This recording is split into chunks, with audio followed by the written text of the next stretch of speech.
Hey there, greetings everybody. I want to welcome you here to Prog Monster. My name is Murph. I am a host of this show, a show dedicated to progressive rock and other forms of rock music. So today is Monday night. It's time for Look Back at a Classic Rock Album. I've kind of chosen an album. I haven't listened to this for a very long time because, first of all, I had it in album form. It went off to my sister for her collection, and then I got it in CD, and somebody borrowed all of the CDs, and I only got back the one, and this one I did never get back, but yesterday I found it, so I bought it, and here we are. Kiss's Peter Criss solo album. This was released September the 18th in 1978, simultaneously with Ace, Gene, and Paul's albums, all coming out the same day. Electric Ladyland Studios is where it was produced, or where it was recorded, anyways, in New York City, Burbank in Burbank, California, and I believe it was Sunset Sound in Hollywood, California as well. So 3 different locations he worked on, and it explains why there's so many musicians. Some played at one and some at the other. The length's about 34, almost 35 minutes long, just at the bottom edge of my preferred sound. This one's on Casablanca, as all the other ones were as well, and it was produced by Vinnie Poncia. So this is, of course, Peter's solo album. For me, Peter Criss is, without a doubt, the guy with the best voice in the band. But not saying that the other guys don't have great voices. I love all 4 members' voices for different reasons, but I think Peter takes the cake. I think he's the best. So I'm going to give you a list of the people that appeared on this album, at least in according to Kiss, which is, not terribly reliable, but we'll give them to you anyways. Actually, I'm just trying to find a place to hold this. Yeah, I think that looks pretty good there. Not too much reflection. There we go. Anyways, this was featured Al Schwartzberg on drums, as Peter as well played drums on this album. Obviously, he sang the whole album as well. Al Schwartzberg played drums on tracks 6, 7, and 10. Bill Bodine, bass on tracks 1 to 5 and 9. Neil Jason, bass on tracks 6 and 7 and 10. Art Munson on guitars, tracks 1 to 5 and 9. Stan Penridge on guitars, tracks 1 to 5 and 8 and 9.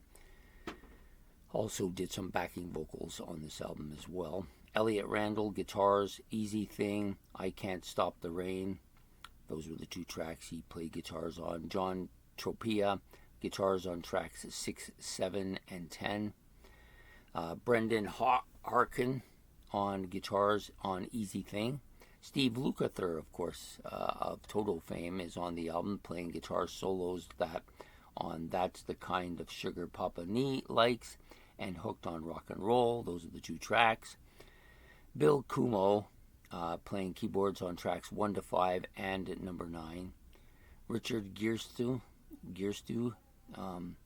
played keys on tracks 6 and 7 and 10. Dave Farragher, I think, Tom Farragher, Dan Farragher, Jim Farragher, all Maxine Dixon, Maxine Willard, Julia Tillman, Vinnie Poncia, Annie Sutton, and Gord Grody, all backing vocals on different tracks on the album. Tom Savignano on horn arrangements, and Michael Carnabren, sorry, I'm screwing that up, playing sax solo on Tossin and Turnin, and the baritone sax on Hooked on Rock and Roll. And then you have Lenny Castro doing percussion on Tossin and Turnin, and Don't Let Me Down. So yeah, a fair number of people on here. Some of them fairly well known, some of them more obscure, but lots of good stuff from the musicians on the album. So this, of course, is dedicated, like the other ones, to the other 3 members, dedicated to Ace, Paul, and Gene. In addition, Michael Benavenga was also credited at the top here, if you can see that. Yeah. So then you have basically 10 tracks. Very mellow, a little bit of a bluesy sound to the album. Vocal music, I think, might be a better category for this. It just there's some ballad-like stuff on here as well. Not much in the way of heavy stuff.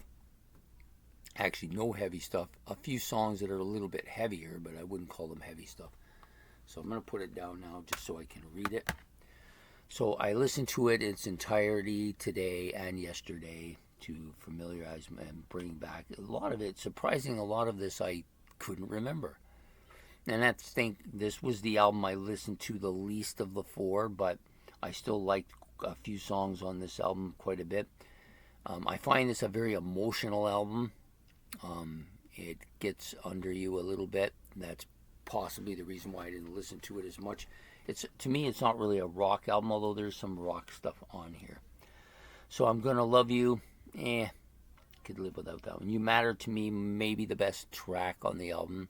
I like his take on this song. Really well done, I think. His vocals are outstanding on the album, as they are on the Kiss albums as well. I think he is one of the premium rock singers. Could have been absolutely a giant with the voice that he had, but for some reason he decided to go this route, and that's fine if that's what he wants to do, but I think he missed an opportunity to really knock it out of the park here. Tossin' and Turnin', this is not a bad track. I liked it more when I was younger. I don't like it as much as I did then still, but not a bad track.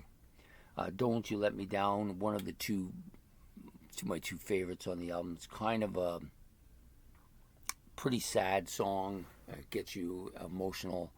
Not a track I want to hear too much. It kind of brings me into that position that I don't really want to be in, but it's a good track. That's the Kind of Sugar Papa Likes. Let's just pass on that one. Easy Thing, this is not a bad track. Pretty soft, of course, like so many of the other tracks, but it really shows the strength of his voice. He has a very strong voice. Rock Me Baby, this was okay. Kind of an attempt to be a little bit more Rolling Stone-ish, I think.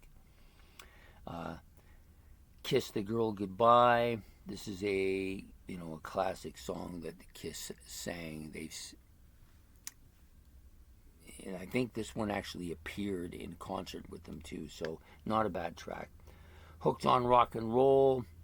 This one's a little bit more up-tempo, a little bit more of an attempt to be a bit of a rocker. Not 100% successful, but not a bad tune. And then I Can't Stop the Rain, which I think may be the best track on the album. I like it a lot.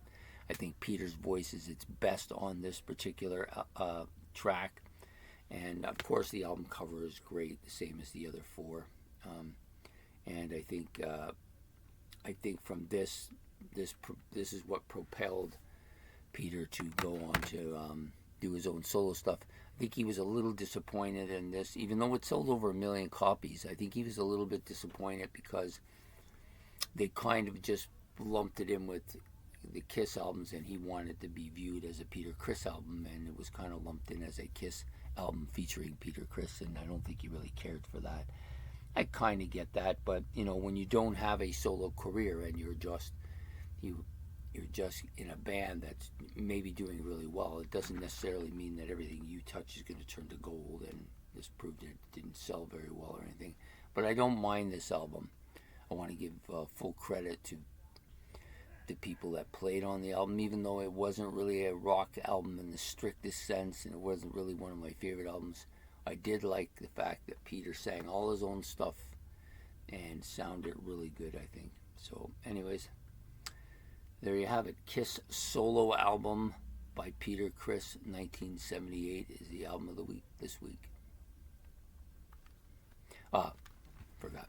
So don't forget to hit the like, subscribe buttons. Those are much appreciated. If you got any comments about this album or anything related to the channel, you can do that in the comment section below, and don't forget to hit the notification bell. And we will be back next week with another look back at a classic rock album. So take care and have a good night. Bye.